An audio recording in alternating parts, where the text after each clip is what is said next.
So Manchester United get a 3-1 win over Fulham to go into the semi-final of the FA Cup.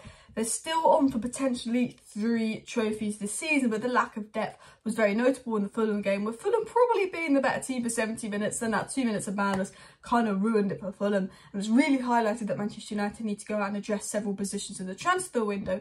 And in today's video, we're going to be assessing 5 things we learned from that game, but also getting into a little bit of transfer news about players that United are potentially making moves for. This Barcelona player, will we pay his release clause? Another one of our targets that Liverpool or Tottenham could be snapping up as well. Are we going to land this player? Are we not going to land this player? Who are the targets? Who are we looking at? What are we likely to do in the transfer window?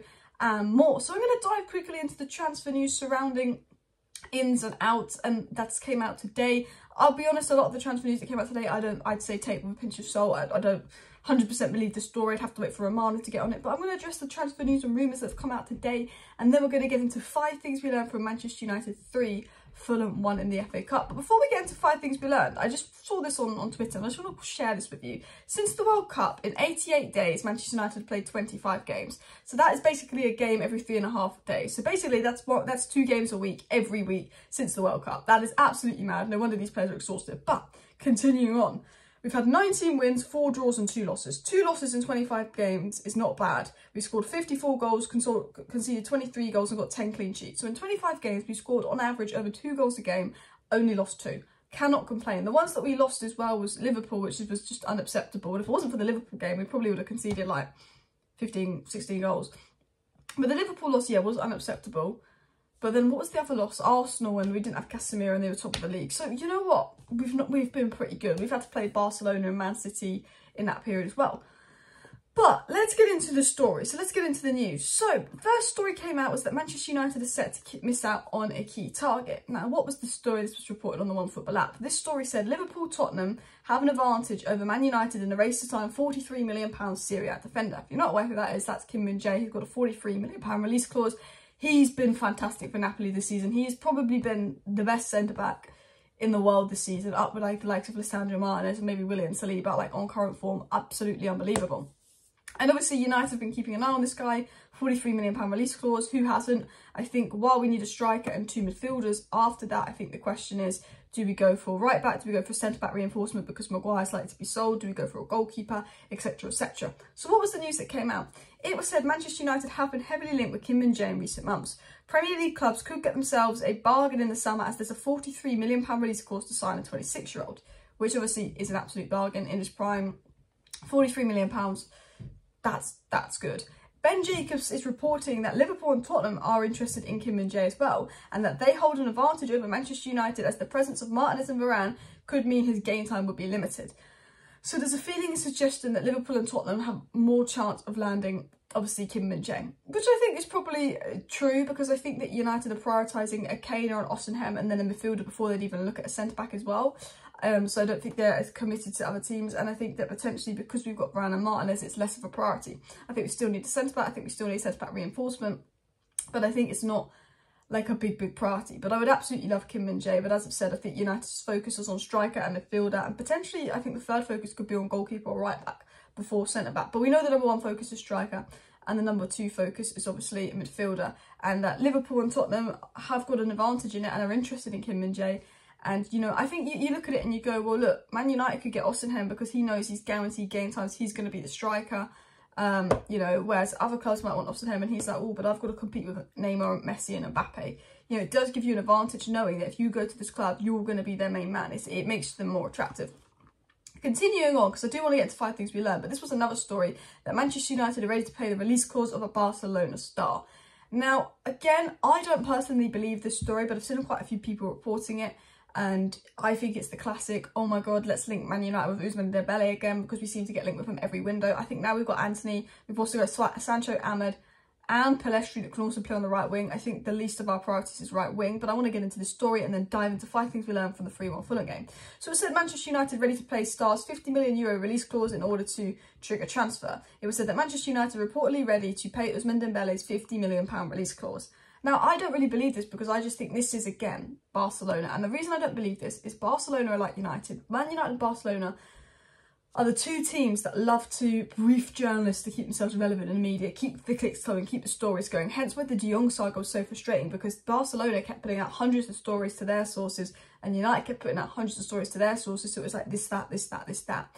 You ever notice with Barcelona players like Dembele, it's just Barcelona sources feeding, people at Barcelona feeding their sources crap about Dembele and United being interested. Maybe United want Dembele, maybe United are interested in Dembele. I'm pretty sure they had an opportunity to sign Dembele last summer. They went for Anthony. We spent a load of money on Anthony. We've also got Sancho, we've got Amad Diallo, we've got Pellistri. I don't believe Man United are going for Usman Dembele, and the reason I wanted to address it in this video is because we get linked with him all the time. And I just think it's one of those, let's just link Man United with Dembele. Let's just be lazy. This, that, this, that. I don't think we're going to get Dembele, I'll be honest. I think we're interested in Kim and Jae. I don't actually think we're interested in Dembele. I think our number one interest is Kane, followed by Osimhen. Then we'll be looking at centre mids, and then we'll probably be looking at goalkeeper and defensive reinforcements. I don't think right wing is anywhere on the list, especially because I'm getting into my 5 things we learned now, and I thought Anthony was absolutely fantastic. So, what is the first thing we learned from Manchester United 3, Fulham 1? Well, I've written down Manchester United need more quality and depth, and backups are not good enough. I think, you know, we're absolutely exhausted. We've played so many games, and when we have a few players injured or a few players that we need to rotate, there's a massive drop-off. And I think lately there's been a massive drop-off because, one, because of tiredness, and two, because you have Maguire and McTominay, and yes, they're bench players, but actually to be a bench player, you've still got to be good enough to play for United, and they're not good enough to play for United. And I saw a tweet that I want to read out that I think really, I read this tweet and I was like, you know what, you are freaking right.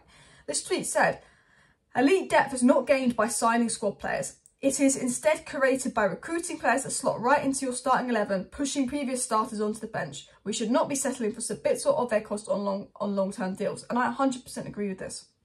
We need to be signing the Kim and Jays to potentially push Varane on the bench. And that's how you get elite squad depth.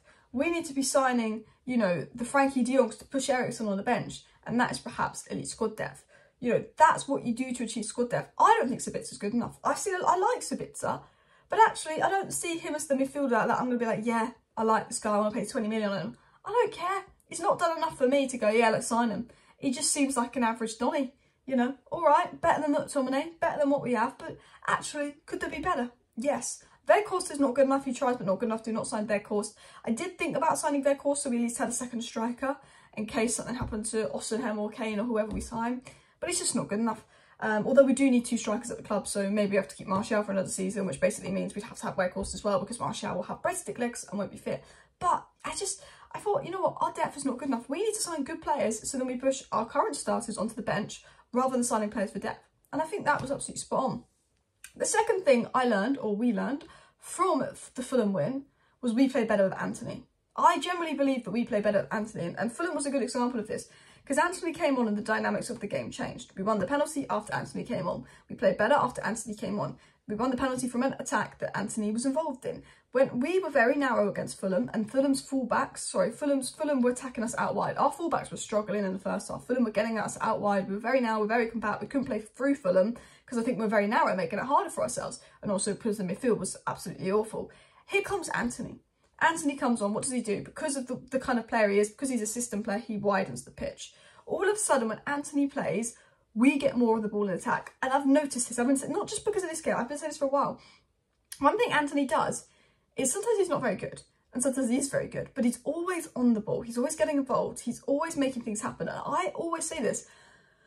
We seem to play better when Anthony's on the pitch. And that's not saying that Anthony's this brilliant individual, but as a team, our shape is better when Anthony's on the pitch. Our movement's better when Anthony's on the pitch. Our progression of the ball from defence to attack is better when Anthony's on the pitch, because Anthony is a system player. And when Ten Hag gets that good right back in, when Ten Hag gets that good striker in, when Ten Hag gets the system in that he wants, watch Anthony grow, get better and better and better. Anthony was so good at Ajax because he delved in with the system. Anthony's one of those players that have a steady third season at United, but as Ten Hag gets the team more and more like he played at Ajax and gets the players he needs to do that, watch Anthony thrive. Watch Anthony grow, because I think there's a good player in Anthony, and I liked that he was playing with so much confidence today. Almost scored an absolute wonder goal. He's 22. He doesn't speak the language. He's just moved to a new league. He needs to adapt. Imagine what he's got. Imagine, he actually has a lot of potential. I say this now. He's only 22. Next season, you know, he's got 3-4 seasons to grow before he hits his prime. This is his first season in the Premier League. He doesn't speak the language, and he's not playing with the players that make him better. He's one of those guys there. He's a team player. When he plays with the right players in the right system, he's even better. And we haven't explored that yet. So I think we need to stop looking at goals and assists with Antony. And I also thought Sancho really grew into the game. And I saw a few people saying Sancho was poor. I think he grew into the game. I think we need to stop focusing on Sancho and Antony and goals and assists and actually go, you know what? These guys, once we sort this squad out, they're system players, they work well, there's something in there of them.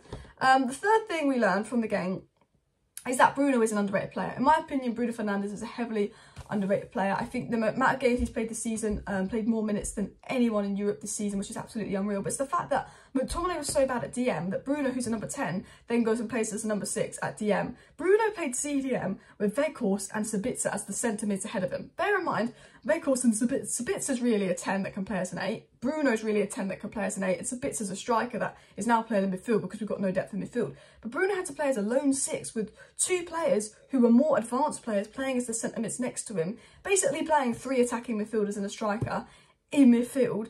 And Bruno goes and does McTominay's job fine. Bruno's played CDM in the pivot, 10, left wing, right wing and centre forward this season because, you know what, he's still been good for us. He has these odd blips because he plays every game. He's absolutely exhausted, but he's still been good for us. He's almost like a Ten Hag right hand man that Ten Hag can rely on because he'll just do the whole job. He's a better 6 than McTominay, and I think Bruno is underrated by this fan base. And his 2 goals won us the game. He's knackered. He still sums up the 2 goals. He still wins us the game. We're in the semi-final because of him.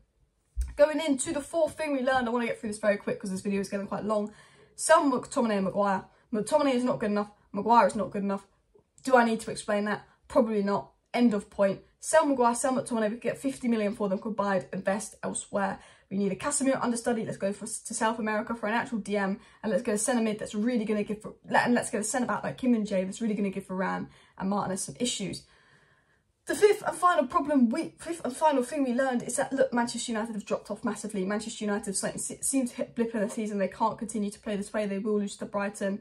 I think it's a tiredness. I think it's a scramble. I think it's the lack of depth. It's coming up to us. But United have got the international break. It's come at the right time. They need to sort themselves out because we have dropped off massively in these last few games. And after the international break, there's 3 games we've got to play without Casemiro. So luckily, Eriksen will be back and that will help us, but Casemiro is going to be a massive miss. And I'm still fuming about those red cards because 4 game suspension, man. Absolute joke. Smash the like, smash the subscribe. Thank you for watching today's video. See you next time and bye.